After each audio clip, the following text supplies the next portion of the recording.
the skills that are human are going to be more important than ever before. And we don't have them very well developed, right? A lot of people do things that computers could do, including, high-level people. And we need to understand that our ability to truly inspire, collaborate, create, innovate, adapt to change, drive change, those are the superpowers, not just future, but right now. This is where it all begins, so say goodbye to all your fears, all your doubts. This is where they die. This is where we come to win, we come to fly. This is where we make our dreams come to life. Welcome to Innovation City. Welcome to Innovation City, a podcast featuring the innovators, creators, and disruptors who are fueling innovation in emerging markets across the country. I'm here with my co-host, Leanne Buchanan. Hello, everybody. And I'm really happy to welcome Amy Gwin. Welcome to the show. Thanks so much. I'm excited to talk to you guys. So, Amy, you serve as the culture and engagement strategist at Chapman Co. And we're going to talk a little bit about your title and your role later. But we want to dive into the person with purpose behind the position. So I want to start off by asking my very favorite first question, which is, what is your superpower and when and how did you first discover it?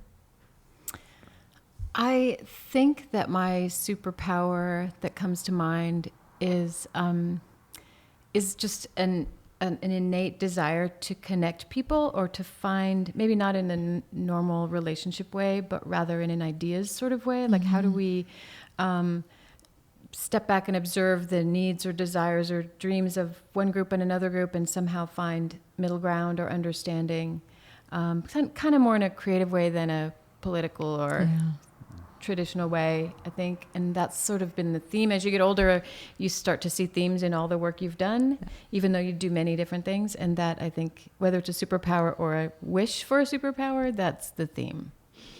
It's an interesting through line. I'm very similar to you. It's seeing how you connect the dots and distilling that very discreetly.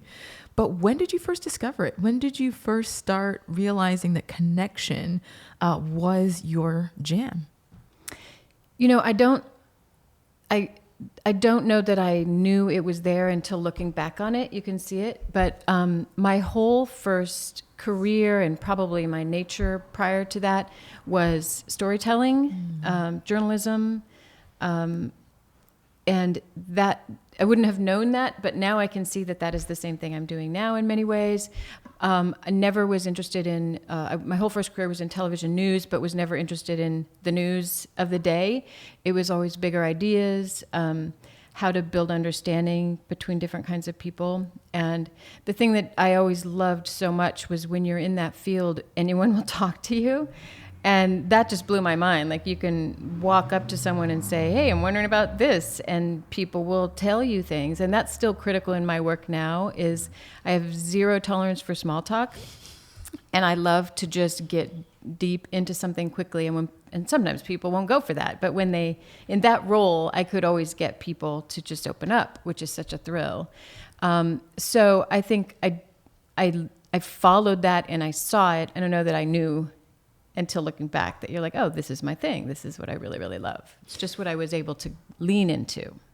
Yeah, the awareness and hindsight is always 20/20. Now, what inspires you?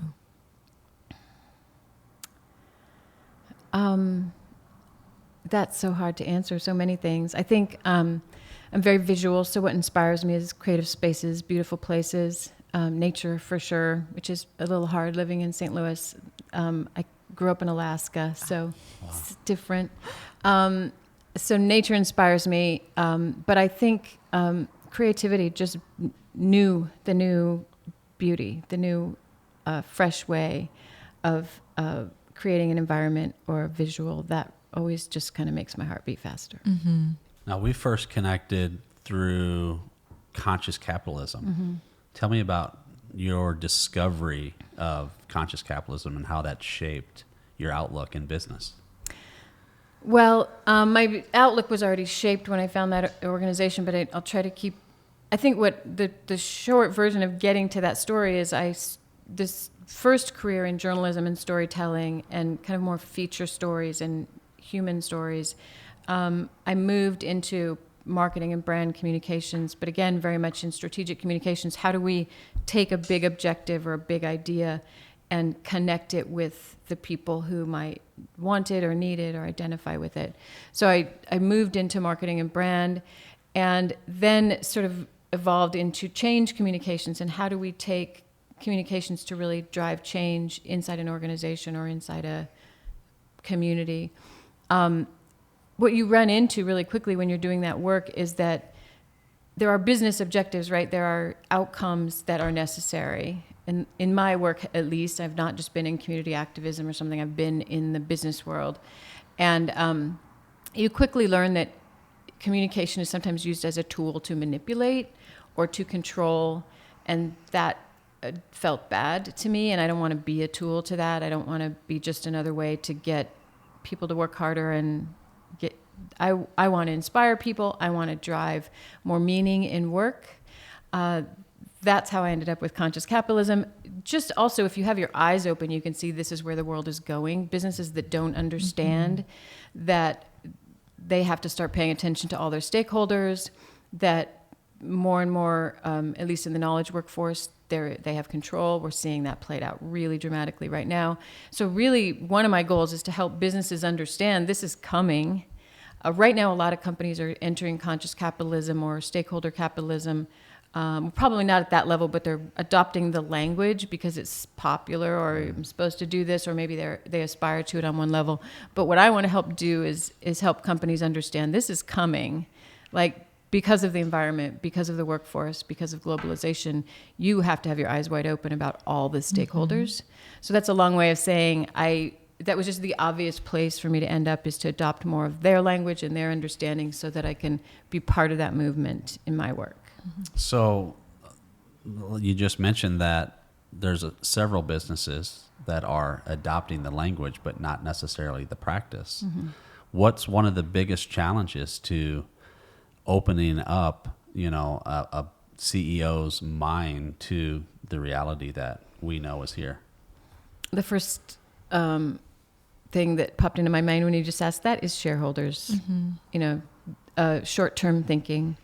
We've just built an environment where somebody can have all the passion and interest in the world, and then their shareholders don't think it's a good idea, or something happens, or some shiny object comes by that, it has to be led from true long-term thinking. And I think short-term thinking is inherent in business for reasons that are good and bad, but that is what kills it, right? If we're looking at the long term, if we're able to build a business making decisions for the long term, then it's about how we really treat people, how we really treat all our stakeholders, how we treat the community we live in, the environment we live in.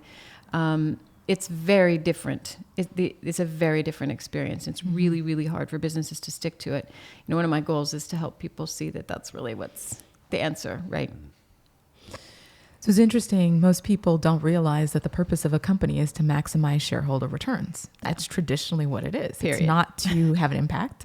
It's not for social good, although we're seeing this fast growing movement into B Corp and certification and social impact and social enterprises.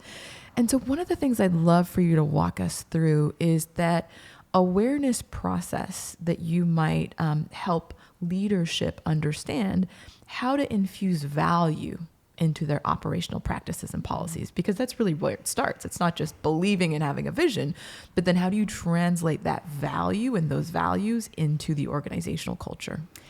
Yeah, it's interesting. I've never worked in nonprofit, so it's always about a business outcome. It always is, and that's okay. I'm a believer. That's why I like conscious capitalism. It's capitalism, right? It done right. Capitalism builds wealth and builds security, and I believe in it. So it's one of the things I love most about my work is being a translator, that I'm not asking you to do soft stuff because it's nice. I'm not asking you to treat your employees well because you'll go to heaven, right? There are all kinds of wonderful residual effects of treating people better and building better cultures and building better communication and so forth, and supporting people in their life. But I also have to be able to speak the language of attracting talent, acquiring or retaining talent. One of the things I'm very passionate about is having insight on what the emerging workforce wants from you. I think there's a lot of need to understand, just because your employees that are retiring in the next 10 years have expected this from you, the emerging workforce is going to expect something very different from you. And I'm here to translate that for you, because otherwise 10 years, 5 years down the road, you will not be able to attract the talent you need to grow. So there's a real converging problem there. You expect this growth, and your ability to actually attract the talent that you need is going the opposite direction. So I feel really strongly about being able to make the argument and to some degree collect the data and prove it, that these actions are about building a place where people want to work, want to stay, want to do great work, want to innovate. And on top of that, that's the kind of work that needs to be done now. We don't need, a bunch of cogs coming in and following directions. We need people who are, we've learned this from the past couple of years, we need people who are adaptive and creative and able to change. One of the things I say a lot is, with AI and computers taking a lot of jobs, the skills that are human are going to be more important than ever before. And we don't have them very well developed, right? A lot of people do things that computers could do, and including high-level people. And we need to understand that our ability to truly inspire, collaborate, create, innovate, adapt to change, drive change, those are the superpowers of the not just future, but like right now. And if we're not building those skills, if we're not building organizations that way, in a very human-centric way, those folks will be left behind. It's interesting. One of the big themes right now is the impact of the fourth industrial revolution on the future of work, as you've just really well articulated, that we have to shift our culture around talent. I'm curious, from your perspective, what are some of the other themes that come up as you're talking with companies around adopting more of a conscious capital mindset? I think about, diversity and inclusion as a value proposition, as markets that are being left behind. But what are some of the major themes beyond talent retention and development that come up for you? Yeah, diversity is certainly one, but on so many levels, right? There's the how do we show we're doing it? How do we be a company that cares about this, which is valid, but it can also be smoke and mirrors sometimes. How do we answer these challenges? How do we handle these difficult conversations? But the bigger part of diversity, too, that come to mind, one is just globalization, and that is going to be amplified 1,000 times now that we've learned we can all work at home. So you could have employees all over the world for certain companies. You could have employees you have now that now work in another part of the world. They want to move there. So there's the diversity of just the workforce is going to be diverse. So there's the wanting to be more diverse with this workforce we already have, want to create the right kind of dialogue in a sometimes sensitive place. Diversity itself changes all the time, right? We're not just talking about ethnic diversity, we're talking about cultural, all kinds of everything. So this is another example of something that you can choose to drive it in your organization. That's good, but it's coming. So it's not just about, okay, how do we package this up and look like we're getting this right? And it's often genuine, right? But then there's this is the world changing in every way. And if we're not able to adapt to different ways of working, ways of speaking, ways of communicating, places of living, then we can't access the workforce. We can't access change. We can't respond to the marketplace. So diversity is coming at us both ways. And really that's true of so many things culturally, that we have to be more agile, tuned in, heads up looking around than we've ever had to be before. Certainly. I think that most people don't realize diverse teams, particularly teams led by women, often have a statistically significant ROI. And they generate more revenues, they have more innovation. And so you're exactly right. It's here. That's the other thing I was going to say, is that there's the reacting to it, right? The being ready for it, but then there's the appreciating the value of bringing people together that represent very different ways of thinking. I mean, it's just so classic, especially in big companies, that they just get in a groove and start doing things a certain way, and then it's like, well, I better not challenge that, and I had this idea, but I'm sure no one would hear that, and I was about to say doomed. That's a little dramatic. You're not doomed, but it's a huge missed opportunity, right? To not create an environment where people can say, hang on a minute, that doesn't make sense to me, or did we ever think of this? And that's about diversity, right? It's about diversity of ideas, having people who grew up in different ways, have different ways of looking at the world. That's where the magic happens. Mm-hmm. So talk to me about Chapman Co. and you joining the team there, but then also just like how Chapman Co. became what it is out of where it came from, which is Barry-Wehmiller. Yeah, I've been on my own doing this work for quite a long time and have loved it, and it's been wonderful. I was just thrilled to join Chapman Co. because they share the same values. It's a long story. The short version of the story is we were born out of Barry-Wehmiller, which is a very successful global manufacturing company run by a man named Bob Chapman. He is just a gem of a human being. He's managed to walk that line we were just talking about of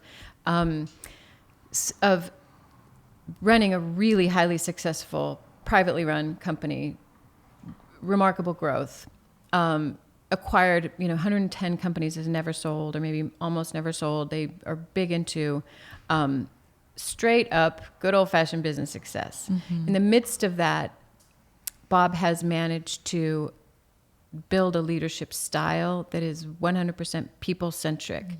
Mm-hmm. He's living proof, or Barry-Wehmiller as a company is living proof, that you can do both. You can do this.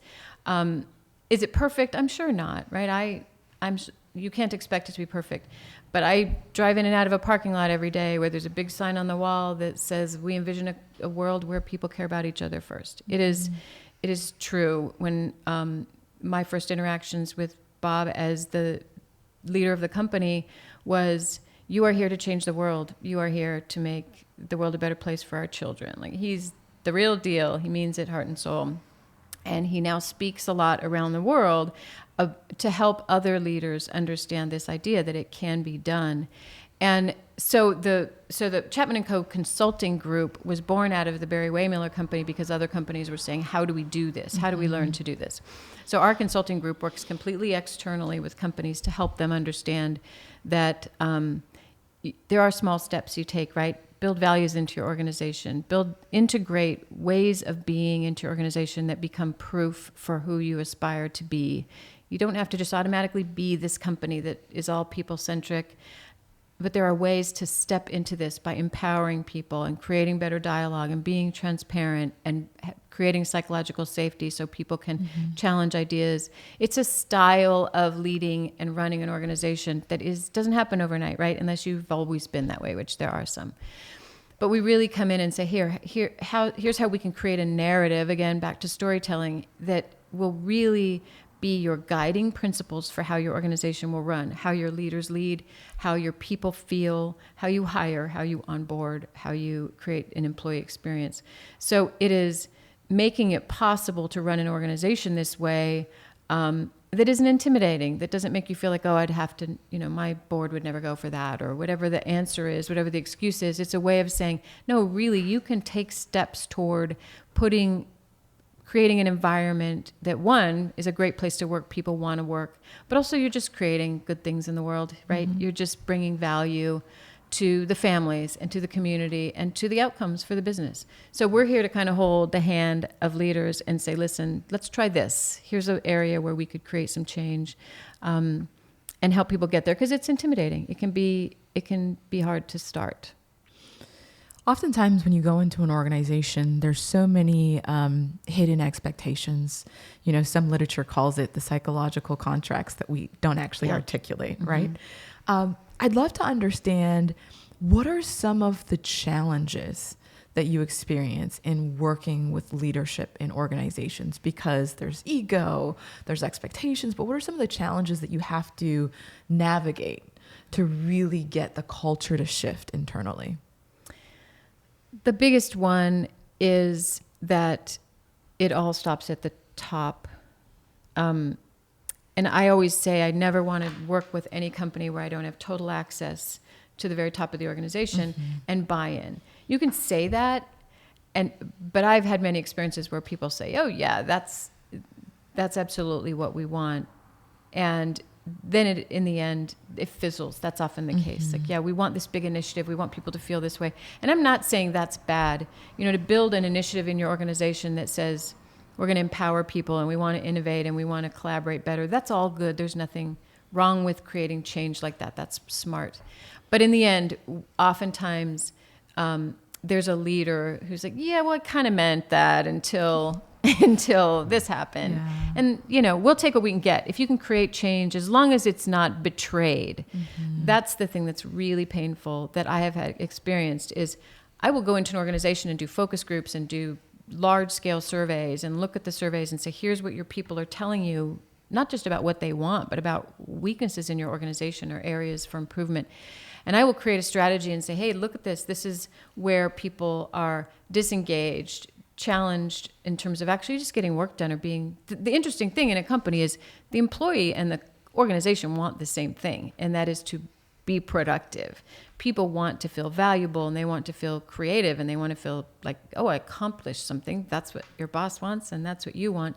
But there are all kinds of barriers. So a lot of times we're taking away those barriers and it's all good. It's all wonderful. It's just when I've gone through in an organization and said, they really care what you think and change is really coming and you're going to be empowered and have a voice in this change. And then they don't. That has happened to me before. That's where my heart is broken and that's terrible. But often what happens is they mean it. It is progress. Employees do get to be involved. There is growth. Good things happen. It's just not always taken to its full potential. I'll take that, right? As long as people don't feel tricked, and I was sort of in the middle of that. That's where it feels bad. Well, we're at that time. Ooh, Time for yes. the lightning round. All right. Are you ready? I suppose. All right. What are you passionate about and want to spend more time doing? I am really, really passionate about getting to be a close collaborative partner with a leader in an organization because it feels like being a coach. It feels like being a valued partner to kind of the conscience or the angel on the shoulder, and you really get people to talk and share what they want. I'm not doing as much of that now. That's what I really, really love doing is feeling like I'm on the inside creating real value on a personal level for someone who's got a lot at stake, a lot that they can manage and impact. How do you show love to others?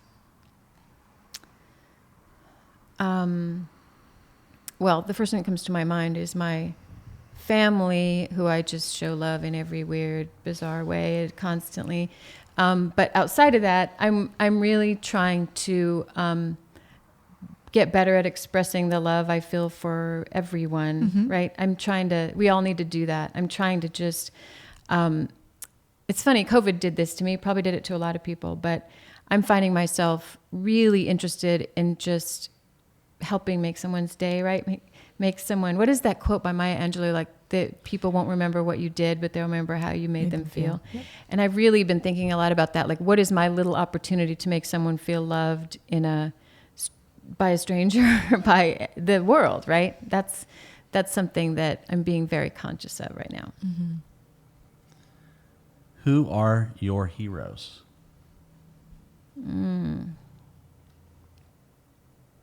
That's a complicated question. I think generally speaking, my heroes are entrepreneurs. Like, I have been close enough to enough people who have grown businesses, and I can think of some individuals, but people who just fight passionately to build something new. And it's hard. It's really, really hard. And then sometimes happens inside an organization. Sometimes it happens independently. But people who there are points, some of those stories happen easily or with loads and loads of money. So really, how hard is it when you get to just keep trying? And then it's the ones who just have to fight to the death for some big idea, and they either succeed or fail, but they manage to just move something forward. I'm always dazzled by people like that. Mm-hmm. What moves you to tears or gives you goosebumps? That cannot be answered without being super cheesy, right? Everything I think of just sounds so hokey. It's funny you'd say that. I was thinking today on the way drive over here, I was thinking about the first time I saw someone in a store at the beginning of COVID with a mask on. I was thinking this because I walked into a store without a mask, and we're also conscious of that. The first time I saw someone in a store with a mask on and gloves, I started crying. So that was more than a year ago. But that occurred to me, like just vulnerability, and there's a lot of that right now. Just vulnerability of people who are trying hard. I think that makes me cry pretty quickly. Excellent. Final question. What or who are you grateful for? I'm grateful for so many things. I don't even know where to begin. I'm grateful for the way I was raised. I'm grateful for my mother, who died about 10 years ago, because I grew up being told, not even being told, just knowing that I was fine, I was great, I was capable, I was perfect. And it was never said, so I didn't have to question it. It was just growing up in a super optimistic, positive, loving environment. The older you get, you start to see what happens when that's not the case. I just have grown up very fearless, just confident in a healthy way, I hope, but really fearless. Just not, I'm resilient, just move on, get things done. And then I can now see that I raised my kids that way. I raised them feeling like, oh, get over it. Everything's going to work out. You can handle this. And I put that on my mom, that's how I was raised. Awesome. So, Amy, how can people get in touch with you? Social media, website, whatever your preferred medium is, just let us know. Well, the Chapman Co website is ccoleadership.com. Individually, I don't do a lot of social media now because I'm really with the organization, but I would say follow us at every opportunity.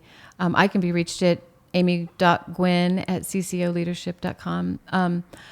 One of the things I'm doing a lot now is just connecting. That has to do with COVID too, right? I want to just have every conversation I possibly can. So I would just welcome interest in the things we've talked about, interest in change. I'm loving getting out in the world and seeing people in real life. So I welcome that. Awesome.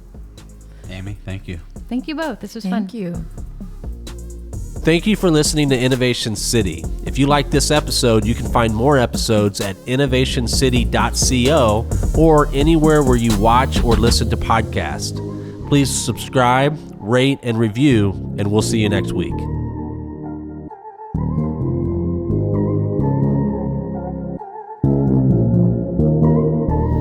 This is where it all begins.